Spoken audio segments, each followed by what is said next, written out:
And then I said, welcome back to another episode of the WordPool podcast. Yeah, welcome back, folks. I'm still alive. And then he said he's still alive. And then I said, where did Drexel and Steven go? And then I said I killed them because they took my job. you know, they took your job, but you got to realize too that like you weren't here for 2 weeks. I mean, you were here for the last one, I guess. Kind of. 30 minutes. I had. For some reason, I had to cut around because at a certain point, my audio also dropped out, so it would have just been Steven talking for a long time. Well, that's funny, but doesn't make for a good podcast. So you joined us at a impromptu time. We're talking about book sizes, only book sizes. Yeah, not like book. Well, actually, like I think book design as a whole. Not necessarily like, you know, like really just everything. You know, like font size, book size, the thickness. You know, I almost made a penis joke, but then I remembered Mr. Mueller is watching because he is now. Yeah, you can't make those. He is now a listener, so we didn't curse before, but now we can't curse. Well, we may have let something slip, but at the end of the day, I don't care because this is my show. You know? Yeah, I guess. He can't expel me. I mean, he may be able to take my valedictorian too soon, but. I mean, oh yeah. But you know, I wasn't valedictorian anyway. You were there. He still has it. Yeah. Good for him. Anyway. So how's everybody doing? I don't know why I asked that. I asked that in my other videos too, but nobody ever answers. It's kind of weird. I mean, it's polite. It's nice. People enjoy being asked things. Maybe they'll leave a comment that'll be like, "Ooh, yeah, I'm doing good," or like, "Man, I'm not doing good actually." Yeah. Leave a comment. Just any comment. Like, favorite, subscribe. You get the deal. And before we start, I got to give a shout out to my own channel because you know you got to plug. So have you done this before? Yeah, on this channel. Yeah, of course. Plug. Yeah, because on the other channel I plug this show. In fact, you're in the. By the way, we're talking about Jackson A. Bush. Go subscribe. But on that channel, I have the Fire Red series, and the rival's name is Lucas because I wanted to be able to shout out this podcast in reference to that. That's cool. Yeah, I'm a rival. And also this show is in like the feature channels. It's called Side Hustles, and then this is the channel that's listed under it. So yeah, basically this channel's a big deal. It is kind of weird that this channel now has more subscribers than the one I'm like actually trying to build up for prosperity reasons. Yeah, this one's just for fun. Yeah, and it's doing better. Yes. Which I guess is the key to YouTube. You want to try and have fun first before you do anything else. Because fun is fun. Yeah, plus like you don't get too stressed out about everything that you got to do in terms of like marketing and making good videos, content. Yeah, because like I don't know, if it's all business all the time, then I feel like it's doomed to not do as well as you want it to. Like it'll get to a certain point, but like after that, it's just it won't go further because like people will realize that you're doing this for money. Well, I think you got to have some enjoyment either way. Like if you're gonna start, you have to have some enjoyment. But I think also you're playing the long versus the short game. Like you can play the very short game and say, well, if I put a lot of business-like effort into this, then it's gonna go far very quickly because it's managed like an IGN page where you're actually putting a lot of professionalism into it, versus like a just for fun, let me just push content out there. I don't really care how. Yeah, it's like the difference between playing a game that you want to play versus playing what's popular, in my opinion. Yeah. Like if you're always playing a popular game, you'll get really far, but I feel like people will kind of realize that you don't enjoy what you're doing per se, but you're just trying to be on that topics page, versus, you know, playing a game that you want to play because you want to play it and you want to experience that with other people. It definitely seems like people know when to play games that are popular, or if you have like Markiplier had that deal with Minecraft Dungeons, so that's why he started a playthrough of Minecraft on his channel, and he can't curse in it because it's part of a brand deal, so he can't like it has to be for kids because it's Minecraft. Yeah. So that kind of stuff is one thing. Yeah, I've been keeping up with that series. It's weird. I haven't because I've been reading The Lord of the Rings religiously. You've been doing good things. I mean, is reading books a good thing? I think it furthers your mind. I mean, yeah, I guess it's a good workout for the brain. I mean, like, here's the thing. Would you rather... What's going to work out your mind more? You know, mindlessly watching YouTube, just whatever's on, or, like actively reading a book? Well, that was the thing that we talked about with YouTube, where it was like, the content on YouTube is all self-made. Like, the shadows of Netflix and stuff is that you can hide behind themes and actors who portray these characters, but with YouTube it's so like cut and dry. Like people turn on a camera, they hit record, they put out their stream of consciousness, and that's it. And anybody can do that versus the skill that it takes to act on screen or be in a play or anything like that, or write a book. So it's just odd. It's just YouTube is such an awkward space because, like, on one hand I enjoy watching videos, but on the other hand I'm like, what am I doing? Like, it doesn't feel, now that I'm actively a part of the stream that is YouTube stuff, like, I look around me and I'm like, what are we doing? Like, I don't know if this is a big Why are we here? yeah, because I just look around and I'm like, well, we're not Tom Hanks or, you know, any of those people. We're just people that make content. Like, it's a weird situation to be in, you know? I mean, yeah, it's interesting dilemma, all in all. But let's pivot off of that because I have a question. Okay. And I struggle through this question all the time. I will answer it to the best of my ability. So here's the main idea, right? You got movies, you have TV shows, you have books, you have anything that you can buy as a consumer, as a capitalist American consumer. Now, which one has the best bang for buck, right? Because on one hand, and here I'll set this up, right? Because on one hand, I'm getting to it. Yeah, you'll get your spot. Hold on, I just gotta set it up. It has to be properly set up, or we aren't gonna get anywhere. So on one hand, right, you got the video games. Video games. Now, video games are like $60 for a AAA title. Yeah. And you get like 40 hours sometimes, right? Sometimes. But you verse that versus a book, where, like, if it's a classic, like Moby Dick, Call Me Ishmael. What?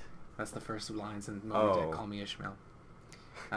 See, that I'm just illiterate, I guess. I didn't know that. I got that from a Smosh video. So anyway, so Moby Dick, Call Me Ishmael, which is the subtitle. I'm just kidding. It's not the subtitle, but this book. It'd be funny if it was.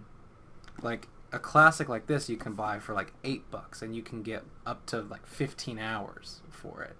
It's like, where on the price range, or like what is the best bang for your buck? Okay. Or like a movie, and you have to take this into account too. You have to take in the effort into account as well, because a video game is $60, but it also takes a lot of people to design and work on, unless it's an indie game for $20, versus a book which can be written by one person for $8 that gives you 15 hours, or a movie that is a lot of people working, like hundreds of people working on it, but it sells for $20, like a fixed rate.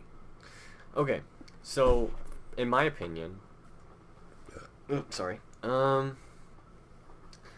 I think, like, if I had to rank them, I would say movies are the worst. Not because they're bad or there's not enough effort put into it, but just because, like, once you watch a movie, you have seen it, and depending on the movie, you will either never watch it again, or, like, watch it a few more times. Like, there really isn't a whole lot of, like...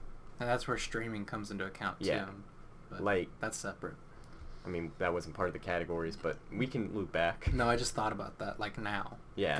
Because with movies, because what I would say is movies out of all of those groups get shafted the most, because, like, I feel like so much effort gets put into it, and, like, the price just seems so low compared to the amount of work that gets put into it. Yeah, but... I guess, like, a video game like Fallen Jedi, like, a video game like that has had like 100 people working on it as well, and it sold for $60. So that makes more sense in my mind versus a movie. Okay, but here's, from a consumer standpoint, so movies are on the bottom, not because they're bad, but just because, like, you don't get a whole lot out of buying a movie. Like, you watch it, and then you watch it maybe again if you liked it. If you didn't, then it's just sitting on your shelf until you forget what it's about and you watch it again. Yeah. After that, I would say books, because books... Wait, how many rankings do you have? 4? Just, how many I think I said 4, because movies, books... I guess TV shows don't really have a place, because you can't really... Yeah, I think you just said 3. Movies, books... I don't know. Video games. Video games. I think that was it. Yeah, probably. Audiobooks are just a bonus round, because those are the worst. Those are interesting. But yeah, I would say books are in the middle, because it's less expensive than a movie, and you will enjoy it for longer. Mm-hmm. And there's also more benefits to reading a book, like, focusing, being able to, like, experience something more deeply. Mm-hmm. So, yeah, books over movies for bang for buck. And then, in my opinion, video games can be better than books, but not always. Okay. Because it definitely depends on the type of game and how long it is. Because a game like, gosh, what's a AAA title that's like 2 hours long? I don't know. I know they exist, but Journey. Remember that movie? Remember that game? Journey? Not. I vaguely remember that. What's a 2-hour game? I don't know. But yeah, like Mario Kart 8 Deluxe. You can play that game for 2 hours and be done. But like, I don't know. Like why I say it depends on the game is because like a game can be like, oh, I played this game for 10 hours and now I'm done, so a waste of $60. Mm-hmm. Or it can be like, I paid $60 for this game and I've played it for 300 hours, in which case it's like, that's a really big benefit. Yeah.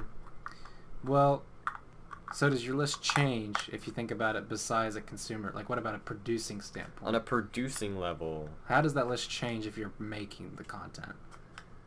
Because I think my list is pretty consistent either way. But I think video games would still be on top for me, but then like switch books and movies. well, so books would be at the bottom. Because on a producer level, a book is the easiest to make out of the three. Yeah, but you also have to take it like the price that it's socially put at too. Like $8 is what we. Yeah. I mean, they can be. Well, they more. can go so high. So here's my list, right? So at the bottom of the list, I think I would put movies as well, because movies. The problem with movies is that I think that they have so much going for them, but then when they're stuck at a 20-point price value, you kind of have to put it at that, because at the end of the day, all the work that you see in a movie doesn't get showcased. Like, not all of it. Like the lighting crews, the food carts that were on set those days, the everything. Yeah. I mean, like 90% of the movie you don't see. Right. So, I mean, like look at the credits of the movie, and see all those names that you just like don't know. Or just like the teams of people that had to meet up with certain countries to be able to film or whatever, like the press people for that movie. So it's just certain aspects of the movie that you don't get to see, and then when you put it at a $20 price range, that's why it's at the bottom. Because if it were more even, a movie would really, like, realistically, a really good movie would cost like $80, but you would never pay for that. So that's why it's a double-edged sword. Now, in second place, I think I would put video games, only because with video games, depending on the game itself, there's a wide range of games, so you could make a case for anything.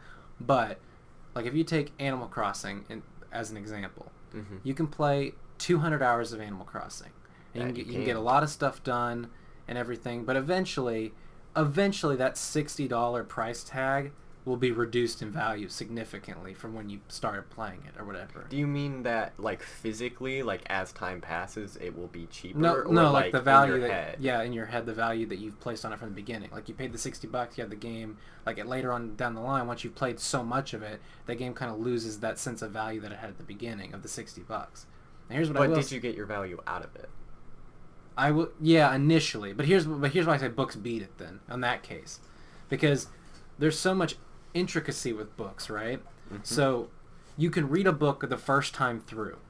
And let's say, well, I'm not going to go for an $8 book, because that's like classics or stuff that's priced low, clearance.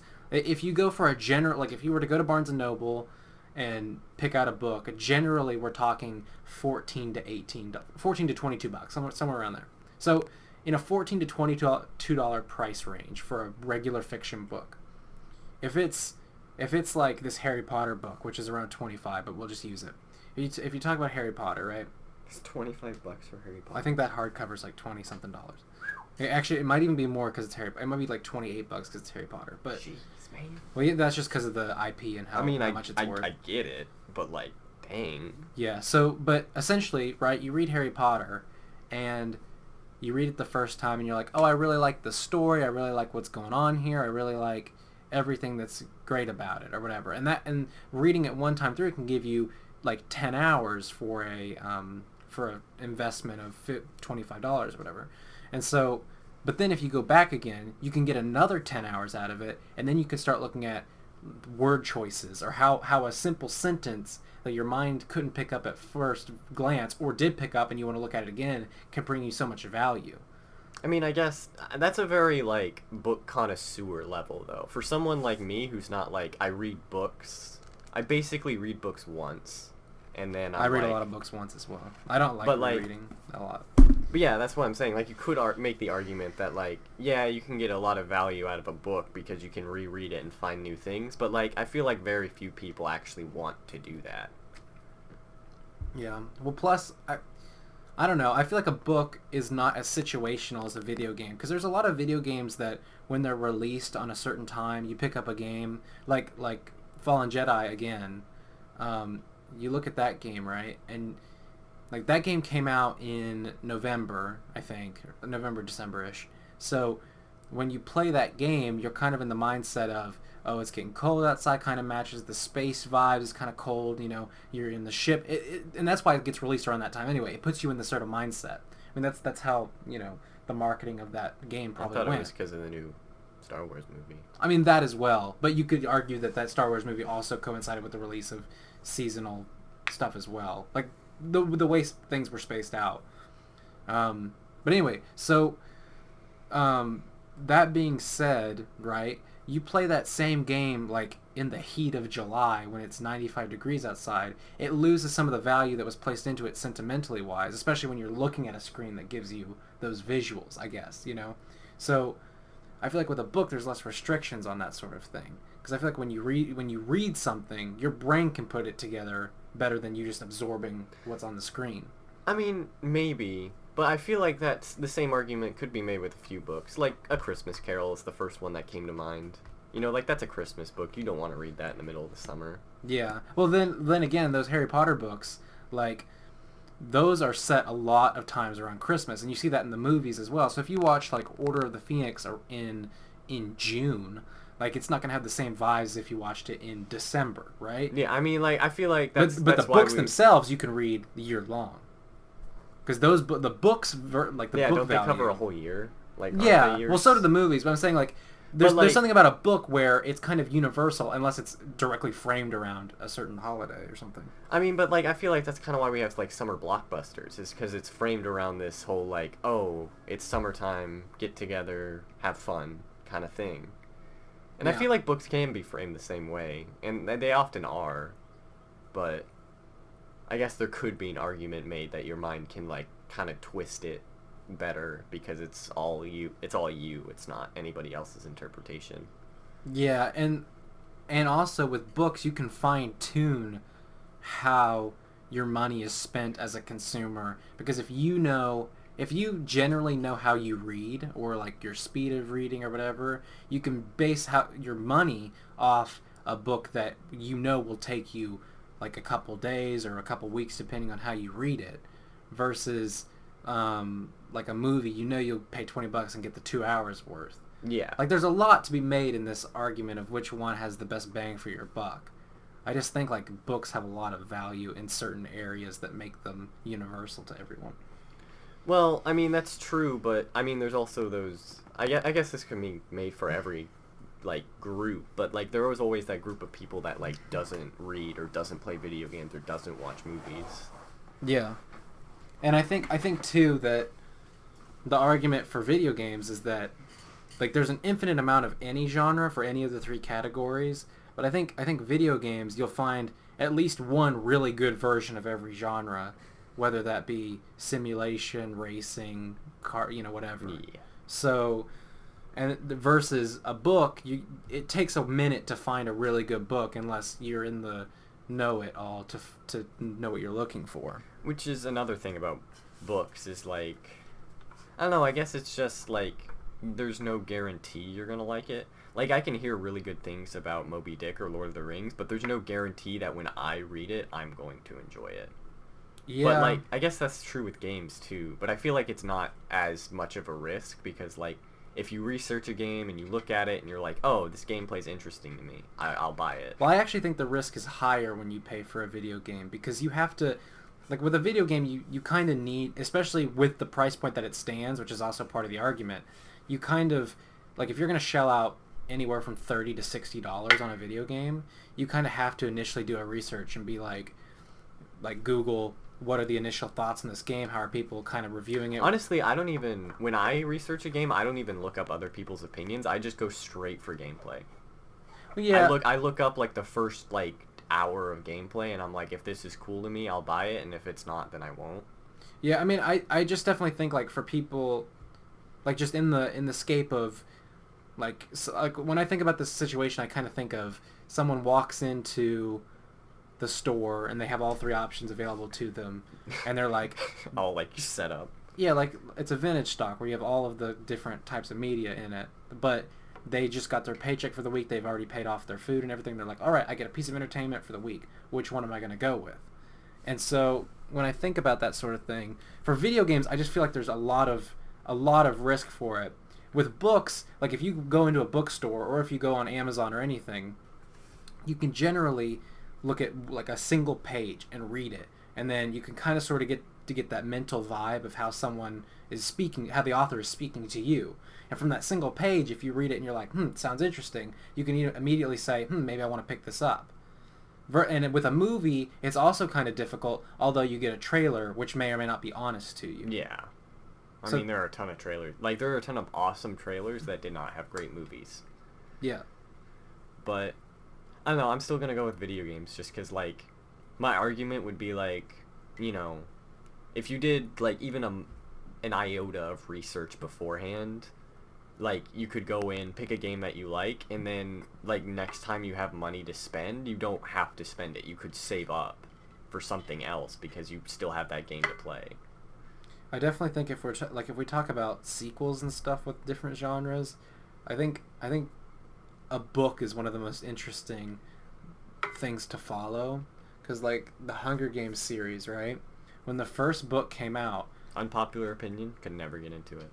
I mean, they're not for everybody. I mean, they're kind of just teen trashy novels, but the first book when it came out, everybody didn't know who Suzanne Collins was. It was kind of her first dive into this big world, and then people read her book and were excited for it.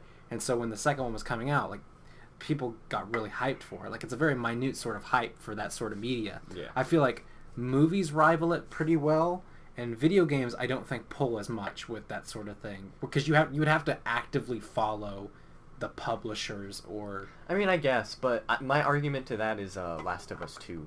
Like, I remember the hype around that game was really big, because Last of Us came out like 2013. It was amazing. I don't know anybody who didn't like it, because people liked it for gameplay, storytelling, graphics. There was like, it was a game that really didn't have any particular weakness. And Yeah. people, and then like, you know, obviously they announced a second one, but it took a long time to make, just because like it had, like, games like that have a lot of polish, because everything has to be on point. Like, I remember I was watching PewDiePie play it, and he was like, because he said something really interesting, because he was walking through a town, and he was like, it's amazing how much detail is put into this town. Like, this probably spent hours of people's time, and you're just going to walk past it. Like, you don't even think about it. But it's that kind of polish that makes that game so good. Yeah. I definitely think with video games it's a lot rarer to get those Red Dead 2s or the Kingdom Hearts 3s. I feel like they don't happen nearly as often in the pool that is video games. I mean, I don't know, I would argue that. I feel like there are a lot of game sequels that people get excited for, like those two you mentioned. I would think, like, Smash Bros. Ultimate was a pretty big deal, just because it was it was a updated version to Smash 4, which a lot of people were disappointed by. There could be... Oh, gosh. I guess all three have... All three carry a pretty good sequel base. I just don't know which one would really be the loudest. Maybe movies would end up being the loudest out of the three, because I mean, when you see a movie trailer, like, they have to turn those things out pretty quickly, so you'd think that, like, it's always in your mind. I think that's how movies win, is because you'd end up seeing it a lot more frequently than you'd see the other two genres. Like, because you're always seeing, like, movies. If you go to a movie theater, you're going to see the trailer for the next thing, so people keep it in your brain versus the books. I mean, and there's also just the idea of, like, when you see a movie, you take that risk of, like, am I going to like this movie? And then, like, if you like the movie and they're making a sequel, then you can safely, most of the time, be like, I will like this movie too. Yeah. Although I think with sequels, if we talk the general concept of a book sequel, a movie sequel, and a video game sequel, I think the safest bet is not with movie sequels, because a lot of times, and people especially know this in today's day, that movie sequels generally don't turn out the same favor as the original. Like, that's pretty commonplace to know, especially going into the second movie. So, and with video games, I mean, I guess I'd say it's pretty safe. Like, it's pretty safe. And then I think with books, I think books might be the safest, because an author's frame of mind is going to generally stay the same unless they've, I don't know, gone off the deep end. So you know that what they're going to be writing about isn't necessarily going to sway you in any particular way because they're still talking to you the same way. I mean, I guess, but like, I guess in the sense of video games, I could like you could make the same argument because if it's the same series, they're gonna like keep up with the same like style of play. Which if you like the first game, then 9 times out of 10 you like the second game, unless it's like a freak accident, like Banjo-Kazooie or something like that. But like most of the time, you're like, oh yeah, like I liked, you know, playing Legend of Zelda Twilight Princess, so I'll play Wind Waker, however that works. Yeah. So I guess books and books and video games, they're pretty matched in terms of the how they provide to the field of entertainment. I think movies is just the standout one where it's like, I don't know, it's both complicated and simple to the point where you're just like, I don't know how this is going to go over very well in terms of consumer versus producer. But now let's take it back because we mentioned the streaming thing. Because now, when you add that into the mix, just with movies, we don't have to talk about the other two. When you add that into the mix with the movies, I think it kind of devalues it even further. Because now you're paying, like, it keeps going up in price, but that's like Netflix's deal. Like, it used to be $8, now we're paying $16. And that's in a span of like 5 years. But $16 versus the 20 for one movie. But you're paying $16 for just a collage of movies. All of them took like 100-man teams to make, and now the value just decreases. I don't know. That's Yeah, so I mean, weird. I think we might have talked about this before. I don't know if it was on the podcast or not, but like, we don't know how movies get distributed on streaming services. Like, we don't know how they necessarily make money. Maybe that's why Because, actors like, want so much attention, though. It's I because like guess. they make this project and they're like, man, I was on set for so long and we did all this like hard labor work to get this out there, and then at the end of the day, it just kind of gets watered down into this showmanship thing that you got to look at and see. Yeah, like with Netflix especially, it's like, oh, like you're like it's basically just like you're surfing Netflix, you find a random movie and you watch it once. I mean, very solemnly have I been like, oh yeah, I'll watch this Netflix movie again. Yeah. Unless it was something I was like familiar with beforehand, like it's something they got rights to. Mm-hmm. Yeah. And this just came into my head too about that other thing we were talking about, but movies versus the other two again, there's one thing that I just thought of, which doesn't really have any implication on consumer versus producer or whatnot. But on one hand, right, the movie world versus the book world and the video game world, a lot like everyone in the movie industry, like I feel like that one is so much more interconnected versus the other two groups because it like Yeah. in terms of video games, like you usually have a team that follows you throughout your game development lifespan, and with books it's one person where they can collaborate and talk to other authors, but they can't really work together unless it's like a Stephen King Owen King situation. But with movies, that's where they stand out, is everyone can gotta get a piece of each other for how they make content, and that's how they can bolster and strengthen their own like movie making process. So I mean, you can give them a win on that one, whereas the other two are not as connected with each other.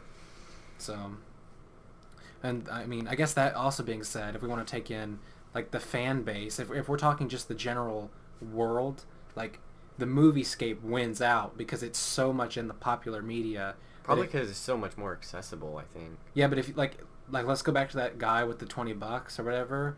If he walks into the store and he's got work on Monday and a brand new movie just came out, and he's probably going to go see that because then he could talk about it with his people at work. Yeah, it's that social aspect of it that really like sets it apart from the other two. Because like with books you would have to like that's very niche. Video games is a little bit wider of a net, but you'd have to find a niche market to talk about it in. exactly.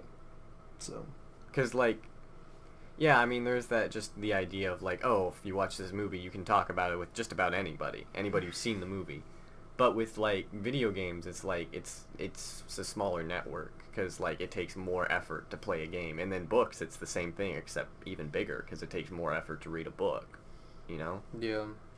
I guess it's just the ability to be a mouth breather and just like easily consume. Just be like, turn that on and just stare.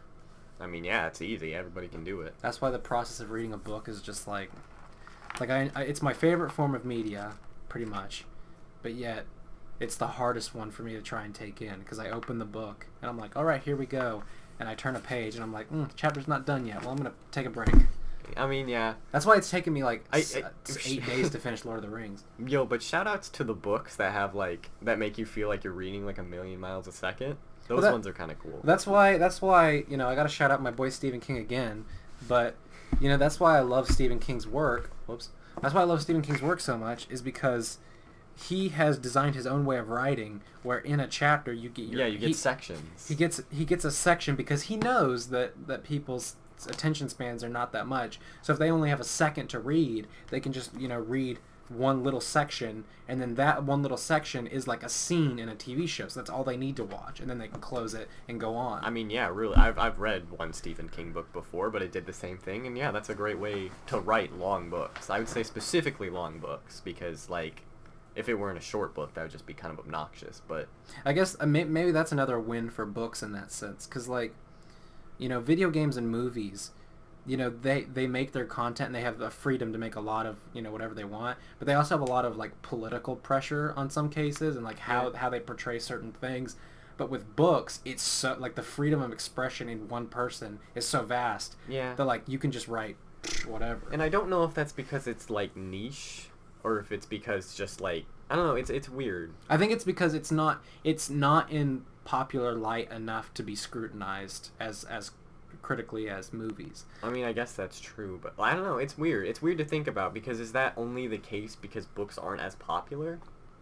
I would say if books were as popular as movies, I feel like it could be a problem. I mean, because if books were as popular, you would have a lot of arguments of whether or not certain things can be said. But at the end of the day, I mean, the pushback is that this is a story written by one person's mind, in which case they can control how they express their opinions. So that's the argument they can always push back against criticism like that. That's why Stephen King, in recent years, I don't know why, I mean everyone has, but he's gotten a little bit more political. So he'll go on shows and talk about Trump and whatever, but he has more right to do so because his whole process of always writing has been in his own brain and making his own points about things. I mean, he wrote a book essentially about what's going on right now with politicians and how it's become so mainstream and everything. So I don't know. That's just how he thinks, I guess. Yeah. Then again, you look at a book like The Lord of the Rings, which we're mentioning all these books because they're just right in front of us. It's easy to pull and talk about. But you look at a book like Lord of the Rings, and this book has a lot of themes with war because at the time... It was World War I or II as well, right? Well, he served in World War I. He would have written this after serving in World War I. Because they were to his son, I think. Yeah, but he sent these abroad because he wanted other countries to kind of get a feel for what was going on. So a lot of stuff in this has to do with a conversation a man is having about the war. So in a sense, you can get very political with them, but also you can hide it a lot easier. Oh yeah, for sure. I mean, in video games, it's not very common to see that in a video game. Not to bring up Last of Us all the time, but they had a gay character when that wasn't necessarily a common thing to do. Yeah. But I don't know. It's interesting because you would only ever know that if you really played the game. Because my first playthrough, I didn't unlock that ending, so I had no idea. And it wasn't until Last of Us 2 came out that it was oh, yeah. I mean, yeah.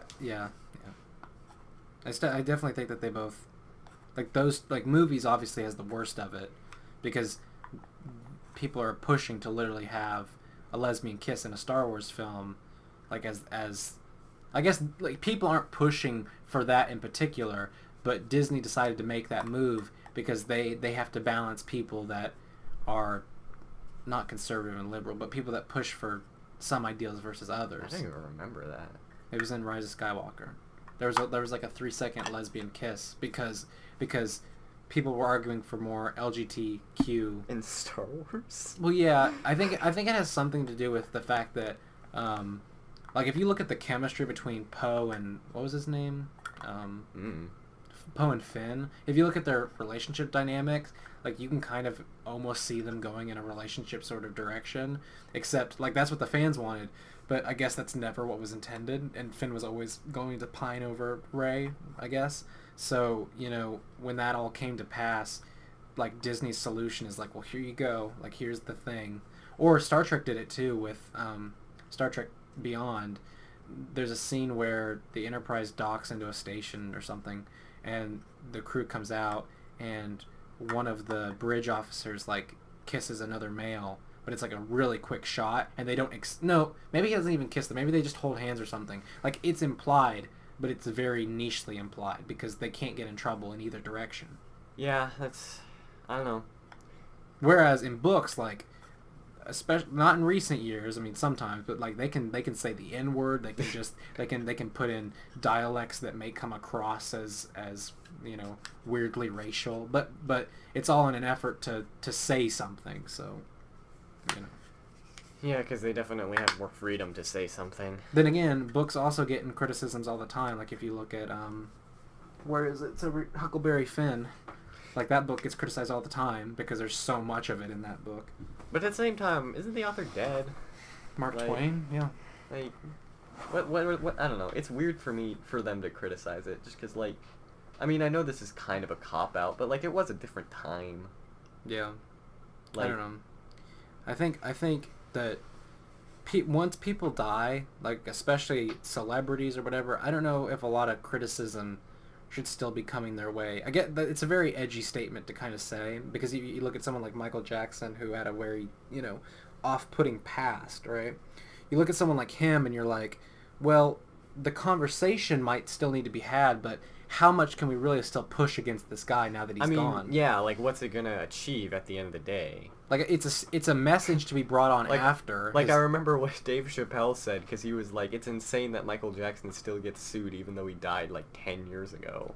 Yeah, and I guess the point is like the message to be made about how safe we are to be with celebrities, how much power they really hold over our minds or whatever. Which you can make that kind of case, but also I watched the 3-hour documentary about Michael Jackson, and I have to say that it didn't come across as that sort of light of, let's move forward knowing these things. It kind of just seemed like these guys wanted to complain about their situation that they got put in, and that what happened to them. But I feel like it wasn't painted in a positive light in terms of what we can do moving forward. It kind of just seemed like, let's talk about this past and how bad Michael Jackson was, which may or may not be true, but it's also important to move on from that point into that's why whenever I see stuff like that, I'm always like, well, the last 15 minutes then should be kind of like a plug for you guys to be like, and that's why we're starting a foundation, or something like that, where they can say, and that's why we support this kind of grouping, where it's like these people actually go out and they fight for these rights of actors and how they do meet and greets or stuff, whatever that sort of thing may be, Yeah, I don't know. It's a good point. So, I don't know. I'm going to take a quick break, so hold on a second. And we're back, which isn't actually back, right? No, yeah. Because, sometimes you got to use the restroom, and then you leave, and then you come back, and then you start the podcast, but they have no perception of time. So, we're here. Yeah, it was like 10 minutes. Was it really? I mean... Was it going for 10 minutes? Maybe not 10, but it was definitely 5. Yeah, well, what can I say? Anyway, I was thinking about it. There's one industry that we didn't mention at all. It's the music industry. But here's the deal. With producing and consuming, like, it's so under the radar at this point that I don't even know if it's worth putting in the contest. Because, like, consuming, you can do it pretty much for free at a certain level. And then with producing, it's so difficult to produce, but also you get a lot of the money back through your distributors. So music is the trickiest one to place in the timeline. Do I think it's better than movies? I don't know. You definitely get a lot more return, I guess. Maybe. But you have to work a lot harder. Well, I don't know if that's true. Because at this point... Are we factoring just streaming music or concerts too? That's a good point. Because, I mean, I mean, the guy, if we reframe, the guy with $20 can't get in the concert. Yeah, But he needs at least $40. The guy with $100 could maybe get in, but he would have to, let's say, choose between a book and save some cash, two movies, a video game, save some cash. But a concert has a lot of, water cooler talk back at work. You know, even with the new movie that came out, because you can talk about your experience at the concert. It has a lot of sentimental value of going to a concert. But it also has that weird niche. Like, you don't want to talk about your concert experience with people who don't like that style of music. Like, but even people that want to talk about concerts might like it. I don't know. Like, I don't know if you went to a country concert and came back and were like, hey, I want to talk about this, I'd be like, ugh. Because, like, I don't want to experience that in any way. Yeah, I guess that's, yeah. I mean, like, it's interesting. Well, at the same time, I mean, maybe country's like the lowest stretch, but like, if I said I went to an NBA game, you'd be a little interested. A little, yeah. If I was like, yeah, I sat. Which we haven't even talked about sports yet. Well, I don't even know if sports is a contest, and get it, sports is a contest. Oh my gosh, dab it up for the NBA being canceled for over 100 days. But by the way, I was looking through the videos that we've recorded, and one of them says 2020 looks ... rough, and it was recorded before the pandemic. So, nice. You know, we're future tellers, prophets, I guess. We're the seers of future sights. We're the guys who tell what's gonna happen next. Yeah, but anyway, your favorite character's gonna die. Yeah, every time. Every time. Watch a show, you love Batman, he's dead. Gonna die. You love Superman, dead. You love, I don't know, Gilmore. You love Rory from Gilmore Girls, guy's gonna die. They all go at some point. But let's see. Yeah, but with the concert situation, I don't know. I think it's very much a big thing to go to a concert. Because I feel like I don't know enough about the industry to make this claim confidently, but I feel like a fair amount of their revenue comes from touring. Yeah, I mean, like, definitely. Well, I think the music industry is a lot more simple than it used to be, because 20, 30 years ago, you would have to you'd have to figure out a way to produce your own music, whether that be renting the studio to go in or contacting somebody that could get you in. You'd have to find your pieces of a band to actually play with you. You'd have to sign with a record company if you want to get somewhere and actually be in people's minds. But today, you can, like, look at Post Malone. His whole career started because he was able to produce a track, sing over it, put it on SoundCloud, it blew up, and now he's a superstar hip-hop. But at the same time, you can go the other way as well. So in that sense, in terms of producing the content, it can be so simple. Like, you still put 20, 30 hours into making something, but it can be so simple as to putting it out there, and then if you put it on any sort of monetization platform, you can make money back for it. So, but how much money is the question? I feel like that's really where, like, the whole, like, is it worth the time you put into it? I mean, for Post Malone, yes. For, like, Smooth. For, like, oh, it didn't fall. Okay, cool. For, like, the average SoundCloud rapper, no. Well, yeah, but I think it's kind of the YouTube argument where it's like, you know, a movie takes so much effort that is strictly monetary. Like I said, even the food people have to pay like hundreds to thousands of dollars to have food on the set every day for people that are working 14-hour work days, right? So that being said, in terms of making money, if I'll just use YouTube because I know that one better, because you have a CPM, clicks per minute, or clicks per view, whatever it is. I forget the exact thing, but let's just say it's 10 cents per every 1,000 views, which is around what it would be regardless.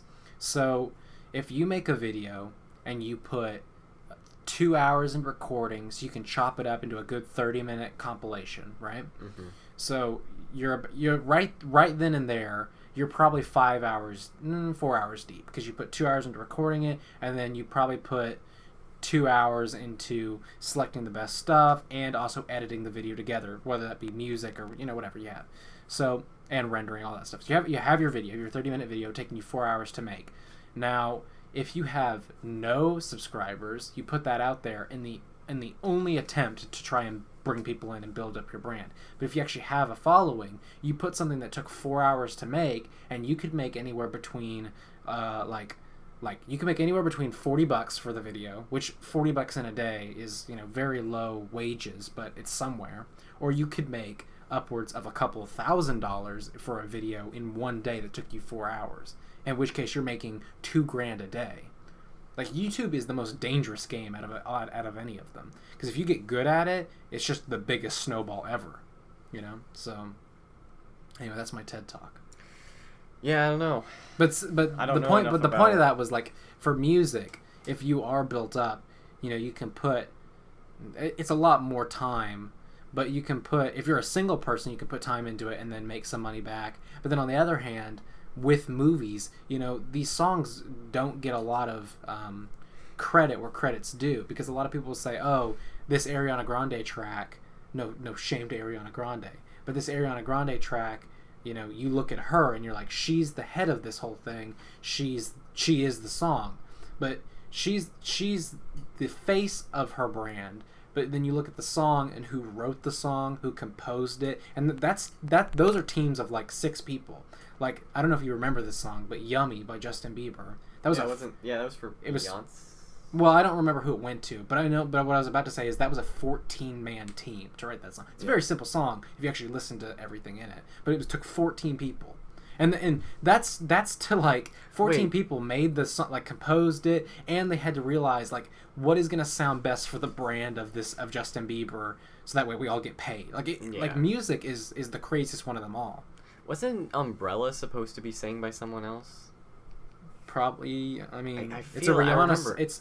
It went to Rihanna, but I think it was supposed to go to like Britney Spears or something. I remember hearing something like that, and it was like, whoa, that's weird. The problem is, like, these writers, they get together, they make the music, and then they hand it off to a producer who, if they work for this agency, this producer, under this agency, let's say you have 3 talents, right? He goes to the first talent and he goes, do you want to buy this song? You want to use this song?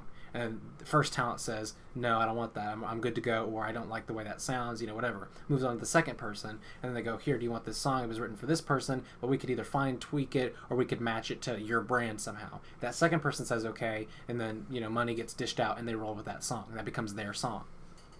Which is crazy, because, like, I feel like it's such a basic understanding for people to be like, oh, like, when someone has a song, they wrote it, but, like, that's not true, like, at all. For the most part, yeah. Which is why it's so important to have a triple threat of, like, you can write, you can play, and you can perform.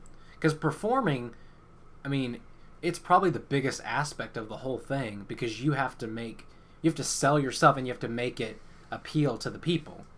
But on the other hand, you wouldn't be able to do anything if you didn't have the piece ready to go. I don't know. It's weird. Music is weird. Yeah, but what I just said too is also a key example of why Jake Paul sells so well. Well, until he got arrested. But why he did sell so well is because his music might have been trash, but for younger people, he put out such this presence of who he was that it sold, even with music that might not have been that good. Just sad. He made it worth it to people. Which is how kind of the YouTube game works in general. That's why it's so personality driven, because if you have a good persona, you can sell to people. Like that's the craziest game, because that it's like the polar opposite of a book in some ways. In other ways, it's very similar, because with a book, right, you put yourself down, but it's not your persona. You put your thoughts and feelings into the pages, and then people can read them and get an understanding for where you're at. Versus on the other end, somebody puts themselves first, puts out their stream of consciousness, and then you buy into that. So it's a very odd case where we went from this thick book to a 10-minute Casey Neistat video. But what Casey Neistat does is art. If you look at his vlogs and stuff, like what he is able to accomplish with a camera, like, you know what I mean? Like his drone shots, his ability to like piece together a story through clips. Like it's very good work, That's why he's worked for companies like Mercedes and different airlines and that sort of thing. So, I don't know. Very interesting, this whole debate of, one person, guy or girl, has $20. What's he going to do with it? He or she. Anyway. At the end of the day, You just invest it because that's the responsible thing to do. Yeah, or you just save it for next week and have $40. You stupid idiot! Come on, save your money. And then you can get anything you want except like a AAA title. But you know, yeah, like biggest thing to do with AAA titles is either, unless it's a game you're passionate about and you know you're gonna like, you just wait for it to go on sale because it will eventually. They always do. I guess that's the big market between the three consoles, right? Is that Switch has really leaned into this idea of like universal play between all members of the family, but also the idea of universal play in all aspects of the money side of things, because you can spend $1 up to $80 on a game depending on how you want to go about it. Versus the PS4, I think the PS4 out of any console is the most fine-tuned. Like, they are the ones that are like, this is our direct audience. These are the types of people that we're looking for when we make our games. And then Xbox, I mean, Xbox is a little bit weirder because they have their direct line of titles, but they're also looking for, you know, a certain age range of people. Versus PS4, I think, is very much closed in. I mean, I don't know. I feel like Xbox is weird just because, like, I don't, well, first of all, disclaimer, I don't like Xbox. I feel like out of all the consoles, it's the one I would definitely never, ever buy, just because there's no reason for me to. I will say this, though. This is a cool thing that I didn't know until I was about to record a video for youtube.com/Xabush. We're going to record it away from home, and I had my Mac, right? And so I didn't know this, but the PS4 controller will work for the Mac because it's based off Bluetooth, which I didn't know that those two companies directly worked that out, like in terms of how simple it would be to connect the controller. Nice. But when I tried to connect the Xbox, which is owned by Microsoft, it didn't work. So these companies have already partnered with gaming companies, and that's why I like. It's why I like PC gaming too, is because I like the feel of the Xbox One controller, and I like the ability that I can pay like $20 for this controller, plug it in, and because they're made by the same company, they'll naturally work with each other. I mean, I guess that's part of the reason I hate Xbox is because I hate that controller. This with controller? a passion. It's so big and clunky. I hate it. I like the way I hate it with a passion. I like the way when I hold it, my fingers naturally go to the big triggers, and then like it just kind of feels comfortable. Well, for me, the PS4 controller is the same way. Like, I definitely prefer that. And then the Switch controller is unique in its own right, so I feel like it's weird to compare it.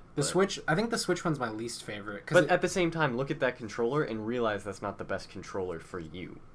Yeah. Like, the Pro controller would be a million times better for you because it looks more like that. Yeah, but it's also $80. No, it's $35. The Pro controller? Yeah, I looked it up the other I feel like it started way higher. It did. It started at like $60, but like now it's way cheaper. The wireless one? Yeah. Check it out, dude. Nah, I'm okay. I'll stick with this one. But this one's definitely like. But what I'm saying is that you can't complain about that controller because you could get a better one. Oh yeah, but we're talking about the base control. This is the base controller. I mean, obviously this is a wired one, but this is the base controller for the Xbox. We're talking about just the most simple ones you can get for each base. I mean, I guess, but I feel like other consoles don't offer that same idea though. Like, that's why I feel like it's unfair to be like, oh, the Joy-Cons are a terrible controller compared to the other two. Because first of all, they're different. Like, well, yeah, but we're not talking about. I'm not even talking about the Joy-Cons in general. We're talking about this version of the case, like the way they designed. Well, I feel like that's unfair. Well, the way they designed this, right? The actual Nintendo Switch Joy-Con. I don't know what they called this, but like this case. I think it's just called the grip. The grip. I mean, here's the thing. I like the Joy-Cons. I like the idea that like you can play like Just Dance and you can use one as in the vein of the Wiimote. And there's a lot of stuff you can do with the Switch in terms of different controller processes. But in terms of this controller, and I don't hate, like, I can hold this for, you know, a couple hours and play. It's just, I think I'm not a fan of how compressed everything gets and how, like, kind of small it generally feels from the get-go. That's why I kind of like everything on this controller is a bit more spaced out. And I don't know what happened to the PS4 controller, but it's definitely my favorite out of the three. Here, I'm going to grab it. But it's definitely my favorite out of the three just because it's a wide grip. When you hold it, you have this free space for both your hands to play. The only thing I don't like is these triggers. I don't like how kind of flimsy they feel in terms of everything. It's not on, but in terms of everything. I do like this pad, though, even though it never really got used for anything. I don't know. It's... But I don't know. I think the pick between these two is hard, but I think I'll still go PS4. Probably just PS4. And I like the fact that the PS4 sticks are both at the bottom. Gives you a lot of control over, like, if you're playing a shooter or whatever, you can quickly, or any kind of tank controls, really, you could just play like that. I feel like that's just like a getting used to it thing, though. Like, you can do the same thing with any controller, but... Well, you can do the same thing with with the style of, like, the diagonal, but I don't know, I'm not really a fan of, like, the separation, I guess. Like, I like the idea that they're both in the same place. You really just have to think about which way you want to move, and then it works out. Because if you're playing in a fast pace, I think it might work out better to have them. I don't know. I feel like it's a weird thing to point out, just because, like, it's really just putting your thumbs there. It's not like at the end of the day while you're playing the game you're gonna be like, it's so weird that my thumbs are like this instead of like this. Like, it's a small change that you're not gonna notice in game. I can't remember at the moment, but which one of these PS4 sticks do you move with? Is it the left one? It's the left one. Yeah, I mean, like, I don't know. Thinking about like looking at these and thinking about it, I don't know if I necessarily like the feeling of this one in terms of having them both in this spot in moving, because like when you move up like this, like it generally feels like they want you to play with this stick, like the D-pad. I do not get that same feel. Well, the way I see it, right, is that when I'm playing with this one, the Xbox one. And by the way, this makes great podcast discussion, but whatever. When I play with this one, I like the idea that it's a diagonal. That is the Xbox one. Yeah, the Xbox controller. I like the fact that it's like a not diagonal, like a horizontal line across. So if this is my action button to shoot or something, like I can just directly press it. You know what I mean? Versus when I play with this one, I'm not really a fan of like my hand being slightly higher. I feel like you say that, but you're not going to notice. Well, it's the same thing with this one. Well, it's the same thing with this one where you move and it's directly... I like that versus... I don't know. I feel like you say that, but I really don't think, like, in mid-game, you're going to, like, die or something and be like, ugh, it's because the buttons are in the wrong place. Well, maybe not, but I can still, like, criticize the design of it. I definitely like that choice better of having them kind of in the same line. When you talk about that, I don't know. I feel like that's just purely aesthetic. It doesn't have anything to do with how you play the game. I don't know. I'm pretty sure I know. How do you know? Because I've played with both. So I've played with all of these. Like, so have I. Yeah, but what I'm saying is that you say like, oh yeah, this feels better, but like at the end of the day, I guarantee you could interchange controllers just fine. Like if I played any game with other controllers, yeah, you'd be fine. I mean, it doesn't matter. I'm not saying that it doesn't matter. Like I think that it has something to do with maybe not how well you can play a game. I'm not saying like, oh, this controller's down here, so I suck at this game. Like I'm not saying that. I'm just saying like ergonomically, when I'm holding this controller, it feels nice for my hands, maybe for an extended period of play. That's what I'm saying. That's my tip. Now I think we can both agree that it's at least this C stick is not up here and the buttons are down here. Yeah, that would be weird. See? But like that kind of decision is what I'm talking about. Where like... But like at the same time, if they made it like that to begin with, maybe it wouldn't. I don't know. Well, it has to be across from these buttons. Like you have to be able to hold buttons and the stick in different hands. You know what I mean? Like if they made it to where this C stick was above the buttons and then you had to constantly switch down, that would not be an enjoyable time. I don't think it would matter. I can't believe you're saying this right now. I can't believe you care. Like it's well, like there's a reason why these things get designed. There's a reason that the thought gets designed. In the I'm first saying place. they're designed like that, but at the end of the day, like you're not gonna care. Well, yeah, but I'm saying like the gameplay experience is gonna be the same. Like you're gonna enjoy games on that. You're gonna enjoy games on that thing. You're always gonna enjoy games on like all three of these. Right, but I'm saying like you have to understand that, like the thought went into like how, like there's a reason why somebody was like, well, we could put it here like the PS4 controller, but we're gonna put it up here for X reason. Like you have to admit that there was a reason. I think it was just to differentiate the controllers, to be honest. But there has to be. I can't believe that it's just aesthetic. I have to. I mean, look into like that. I really. Like, even if there's... Because that's like saying that... Even if there's some weird, like, press conference where they're like, oh, this is why we did it, I still don't believe that. Like, it's just, like... Well, it doesn't... That's like saying that the... What are these called? Like, the sticks? Bumpers. What's the difference between these and the... Like, what are the names called? The bumpers and triggers? Yeah, these are the triggers, right? No. These are the bumper, these are the triggers. Okay. But, like... in terms of the triggers then, right? Because somebody had to make the distinction that when you press this trigger down, it's a harder plastic, and there's a different feel when you click it. Maybe it's just this one because it's not actually like a name brand Xbox controller, I guess. It's made by a different company. But, I mean, somebody had to make the difference between this sound and this one and how it feels to a player. Well, I said sound just because that's what I was doing. But, like the texture of it. You know what I mean? Like, how you play with each one. Like, somebody had to be in a room and say, like, okay, well, our players, we make this controller maybe, like, if we're talking about the PS4 controller, which does have a softer click and it has it doesn't feel as harsh as when you press down this one. But let's just say, like a reason could have been, like, the ease of playing and how fast you can play with the controller and the time that it takes to quickly press this button down versus this one. And they could be talking milliseconds, but I'm sure somebody had that board meeting. I doubt it. I'm almost positive. Because if that weren't the case, then we would still be playing with controllers that look like the NES controllers. Well, no, I don't think that's true because games advance. They needed more buttons. That's why they're there. Yeah, but if the games can advance, I'm saying you're going to have... Like, I think the only reason you have extra triggers is because they, like, needed them to play games. I'm saying, like... Like, I don't think there was, like, we should make this, like, harder so that way it feels more satisfying. Okay, but taking the example that you said about the games evolving or, like, and growing and needing the different kinds of controllers, right? Eventually it would come down to the case where, like, you have two different kinds of shooters, and, like, if a shooter is made... This doesn't really help my case in terms of the Xbox controller because of, like I said, how this feels. But if you have two different brand shooters, right? You have a PS4 exclusive and an Xbox exclusive. If a PS4 exclusive title were to launch, right? Yeah. Then, and let's say it was a launch title, you pick up the PS4, you get this game. I can guarantee you that somebody was like, okay, we have this console coming out. We need it to sell well. And also, we have this game coming out. We want people to be able to play this game and to be able to experience it the best way that we think that they should be able to experience it.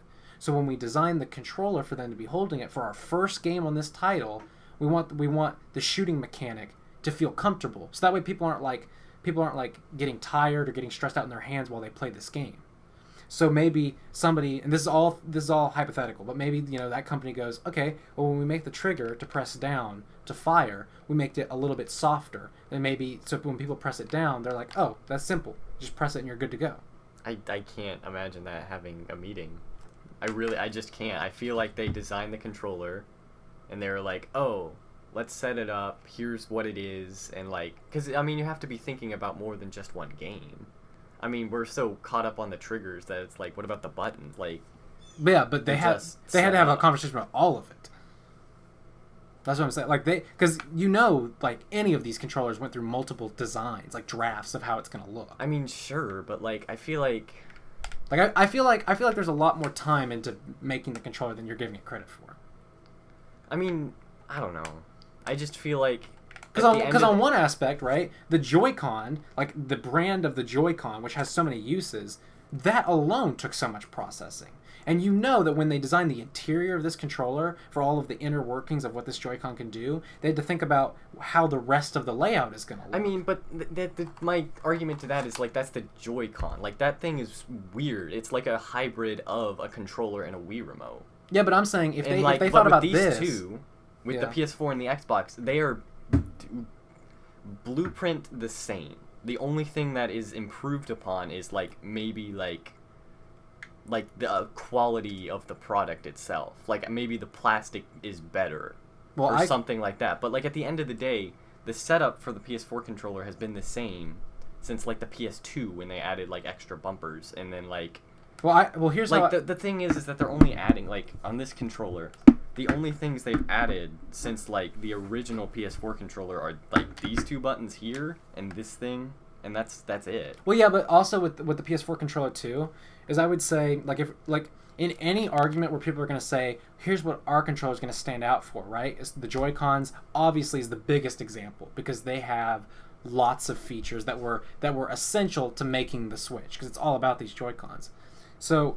with the PS4, I remember them, like, touting this thing about the rumble capabilities of, like when you hold this and you feel the weight. Here, hold this for a second. Like, you feel that weight in each one, like each handle. I feel like and I feel like I saw a commercial for this too. Feels the same. This one is lighter. 100% this one's lighter. That controller is lighter. I can kind of feel that. That one's lighter. Yes. That controller, yeah. But this one has a lot less technology in it. I don't know, but at the end of the day, I'm just like, yes.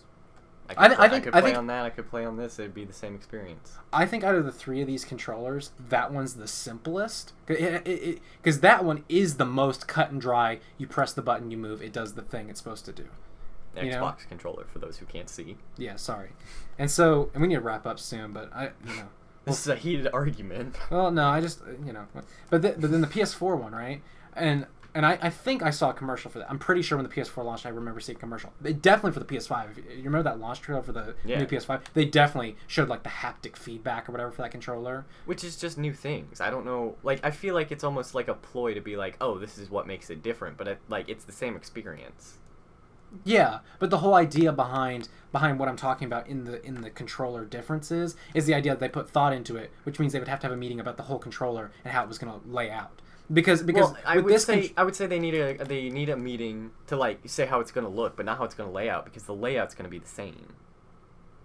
Well, if the layout was the same, I don't know, because on this controller, right? Like on Xbox. Sorry, I keep forgetting. But like on the PS4 controller, let me start with that. On the PS4 controller, you can definitely tell that there's some weights in both of the handle grips. And I think that's because of the rumble that's in them, like in both of them. Because I think if you were to play with either one of these controllers, I think this one has a higher rumble setting than the Xbox controller.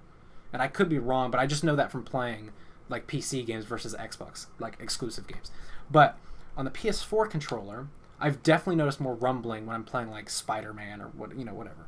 So I definitely can consider that they had to put the effort of saying, well, we need, when people hold it, we need for them to have the rumbles in their hands, like directly. So then someone had to sketch that out and say, okay, here's where this is going to be. And then someone else had to say, and then someone else had to say, well, if that's going to be the case, then how are we going to put that in relation to the other stuff we want to do? Especially this stupid, like, the sensitive thing, Touchpad. Do they ever use this for anything? Some games, yeah. I mean, like, I only know it from, like, being able to type stuff on the... Overwatch I know was basically the tab button and, The spray button? Or was that No, it showed you the score, the rankings. Oh. Yeah, but essentially my whole point behind that is, like, people knew going into the PS4 what they needed to do to stand out in the market, or at least their initial thoughts was like, oh, we'll do this to catch people's eyes. They knew they wanted to have this sense... What is this called again? Touchpad. They wanted to have the touchpad and they wanted to have... The rumble. So I feel like then they had to kind of work around how the rest of it was going to go about that as well. Which eventually, with all of this said, eventually would lead to the discussion of how things are going to be laid out on the controller. You don't think they were just like, oh, we're going to add a rumble pack, which, like a high quality rumble pack. Yeah.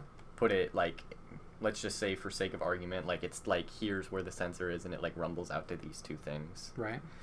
And they were like, okay, well, we want to add a touchpad. Where should it go? And then they're like, oh, well, your thumb can reach here, so let's put it in the middle. Or they want it to be symmetrical, so they're like, oh, let's put it in the middle. Like, I feel like it doesn't take a lot of discussion. Because it's about practicality, not the layout.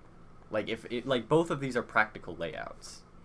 And I feel like once you have that established, it doesn't take a lot of discussion to be like, oh, how should we add things? It's not going to be like, oh, let's make this aesthetic choice to be like, oh, these should be here.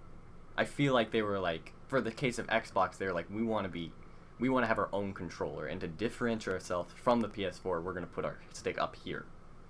That's maybe aesthetic, but at the end of the day, it's like, oh, but it's functional, so like that's what we're going to go with. Well, here's what I'll say about that. Maybe we can come to like some compromising ground to end this off, right?